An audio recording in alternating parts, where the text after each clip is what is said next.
Here we go.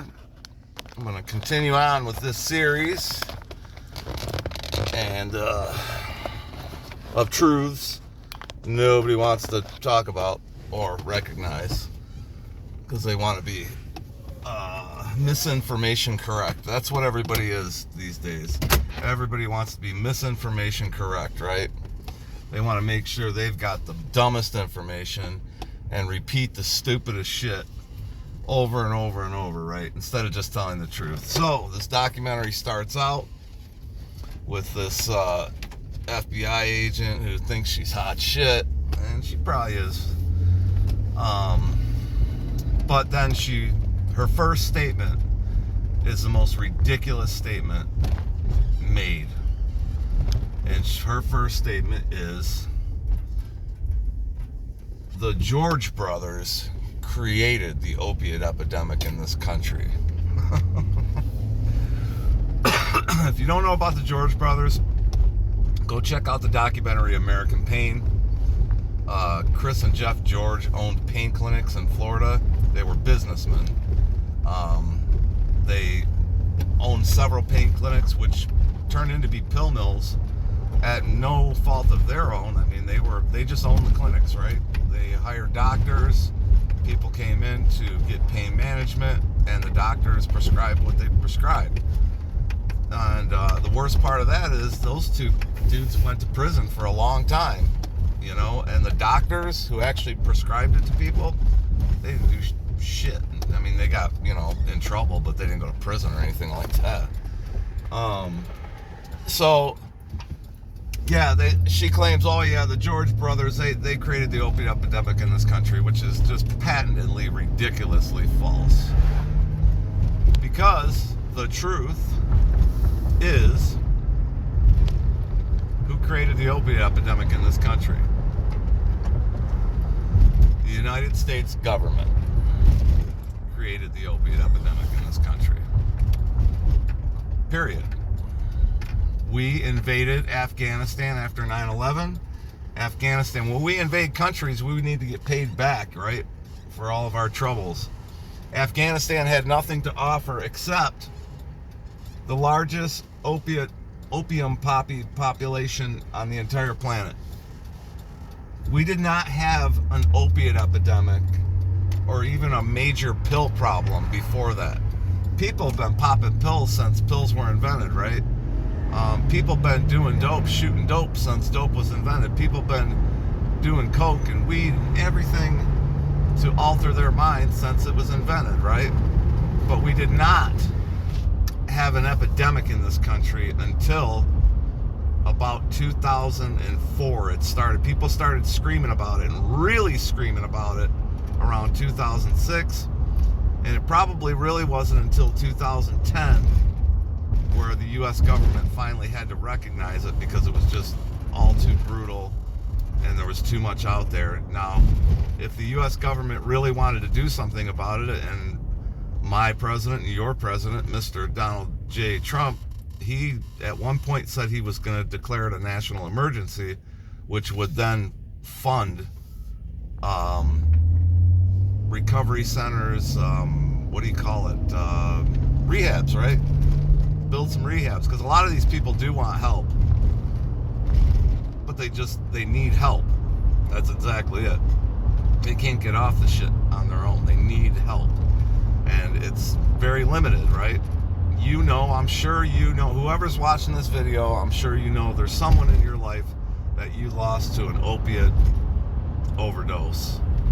You know, I've lost several people, including a family member, to the opiate epidemic. And, you know, every single day, all day, 24 hours a day, right now in the United States, people are dying, and just thousands and thousands of people. I don't even know how many people per day, but it's way up there. The U.S. government created this epidemic. You know, they passed laws to allow companies like Purdue Pharma and other companies to, go ahead, you know, find ways to sell this, like OxyContin. Go ahead and find a way to sell it and prescribe it to people easier, you know, instead of just, that stuff is only used when you're in brutal pain. I mean, you break something or you've got, surgery or something like that. It's the only time that stuff is ever prescribed. Now, there are people who have chronic pain, like myself. I don't take that stuff because I'm just scared to death of it. Just too many people have died. I could probably get a prescription for that. I'm sure I could. I live in chronic pain every day, but hopefully we're going to get that fixed soon. I don't want to get off topic here. So, no, I don't take that stuff. But there are people in chronic pain who need it, and there are people in chronic pain who are not addicted to it, and they only take it when they absolutely need it. But that's not everybody. I think the majority of people, they will get hooked on it. I had a doctor one time tell me that anyone who is on that stuff for 6 weeks or longer will develop, how did he say it? A dependency on it. Meaning when they don't want to stop taking it right, just cold turkey, want to stop taking it slowly because of the withdrawal symptoms. So, getting back, so around 2010, we have this massive opiate epidemic taking place, and the U.S. government recognizes it, and the Obama administration recognized it, and everybody was talking about doing something about it, and then the 2016 election came, and President Trump's first term, he was voted in his first term, he talked about doing something about it, and I'm sure he did some things about it, but he did not declare it a national emergency the way he talked about it. And now that we've saved so much money from defunding a bunch of ridiculous programs, we have the money to do this at this point. It'd be nice to see it done now. Because what happened is, President Trump did not get around to it in his first term, and then we had an election where supposedly President Biden was elected. If you believe that, that'll be another video. And that administration allowed millions of people, undocumented people, across our southern border. I'm not talking about Mexicans. I'm talking about people from all points of the world came through our southern border because it was so easy to do. Okay? And with that, not just people were bringing drugs into the country. If you notice, right now we are at like a peak of opiate overdoses right now, because so much fentanyl was brought into this country in that 4-year stretch where supposedly President Biden was running the country. That came through our southern border. Most of it, I'm sure it came from other points too, but a lot of it came through the southern border, the Mexico-U.S. border. And people, man, they're dying from it. And if they're not dying from it, they're dying from it, right? People that get addicted to that stuff, their whole entire life revolves around it. When I was first exposed to it, it was a guy that, back in the day when I was in my 20s, I used to buy weed from him, right? And he had a heroin problem. He told me, he was very honest about it. Phil, he's dead now. He died of a heroin overdose, as a matter of fact, after getting out of jail with a bunch of clean time. Ended up going back to it and died. But that was the first time I was exposed to it, and he was very brutally honest. He always told me, man, don't ever get involved with what I'm involved with, man. He goes, it ruined my life. He used to show me photo albums and tell me, and say, hey, see, I used to have a really nice life. I mean, he had a kid he wasn't even allowed to see because of his drug use. And it was really a shame. But he used to, every day, like on a schedule, he would get up in the morning and go to Detroit, to West Side, and he would buy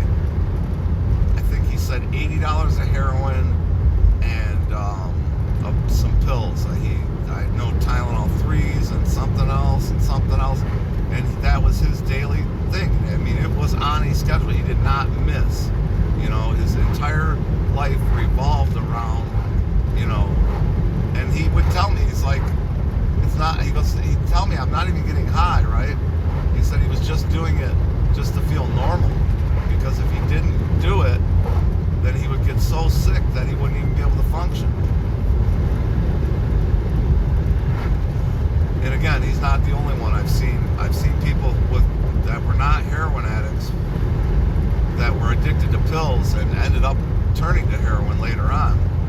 And their whole life revolved around pills and how many pills they had and how many pills they needed. You know, I mean, it really, even when they're alive, they're not living, because they're just living for that drug constantly, and that is no way to live. It's no way for a person to live. And that's why I say a lot of them want help. They really do. They want help, but you know, when they go to a rehab center and a rehab center says, okay, listen, we'll have a bed for you in 3 weeks. There is no 3 weeks, because they won't be there in 3 weeks. You know, when they're willing to get help right now, that's when they need it, right now. They're not going to be there tomorrow when the bed opens up, okay? Tomorrow doesn't come. In my experience, when a person is ready to stop using drugs and alcohol, they're ready right now. And I know that's a near impossible task, but you know, maybe the emergency rooms could take them and keep them going until their bed opens up in a week or whatever. I don't know, the answer, but what I do know is it's going to take a lot of money. And so what does the U.S. government do? They blame it on the middle class. They blame it on the addicts. They blame it on the drug dealers. They blame it on... So anytime the U.S. government is blaming some shit on you, the truth is usually it's them that is guilty. Because even right now, you'll hear the blame being put on the addicts, put on the people that are using the shit, put on the people who are selling the shit, and the truth of the matter is, if it wasn't for the U.S. government, the shit wouldn't be available to sell or use. All you have to do to verify what I'm saying is go back and look at the crack cocaine epidemic of the 1980s and look at how that ended. Look at the declassified documents that we now have. Dealers like Freeway Ricky Ross, who eventually they had to let out of prison because he was saying the whole time the CIA was flying the shit in for me. And everybody's going, oh yeah, the CIA was flying it in for you. Well, guess what? The documents were declassified. And guess what? The CIA was flying it in for him. And the U.S. government finally had to admit to what they had done. And then it wasn't just him. I mean, the CIA's been flying dope into this country since forever, right?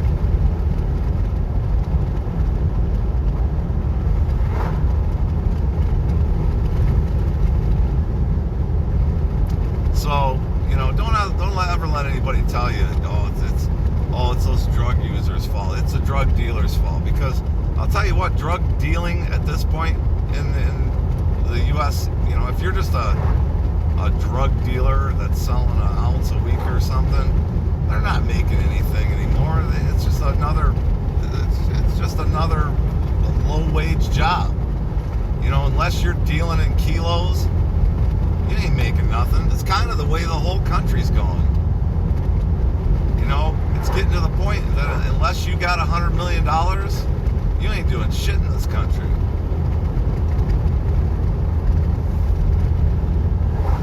Dude, a brand new Chevy Suburban is 110 grand. This ain't brand new. This is an old one. But a brand new one, this same one, 110 grand right now. You tell me how people are going to afford it. You tell me how you're going to afford it.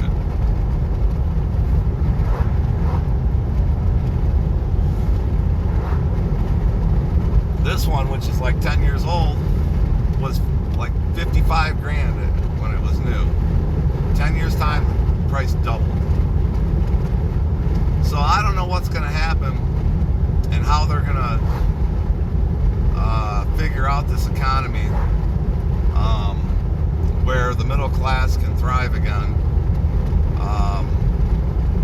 Because, you go watch Ron Paul's speech from 2006. It's called The End of Dollar Hegemony. I will drop may be boring to some people, but please listen to the whole thing. And you'll see exactly where we are right now compared to other countries who pretty much went down the same road as we are right now.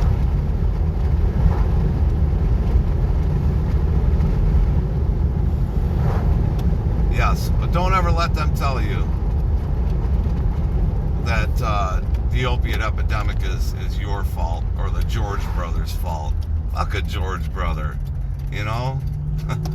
I mean, the guys were pretty clever, you know? They got in on it when it was there to do. They paid $36 for the tax collector to open the business, and they opened businesses. And, look, the authorities let it go on until the FBI finally screamed loud enough to where they wouldn't let it go on anymore. Had this FBI woman not gotten a hold of it, it probably would have went on another 10 years. They say Florida was the epicenter of the pill mills. I really can't tell you. Maybe it was. Probably was, right? Because here in the Detroit area, they didn't really let that shit go on too much. The pill mills started to pop up, but they shut them down pretty quickly. But they didn't really start to pop up around here until around 2008. Not even that, 2008, 2010, in that area. But they didn't allow that here. So anyway, there you go. Another truth bomb dropped on you by your favorite Detroit record. Till next time, peace out.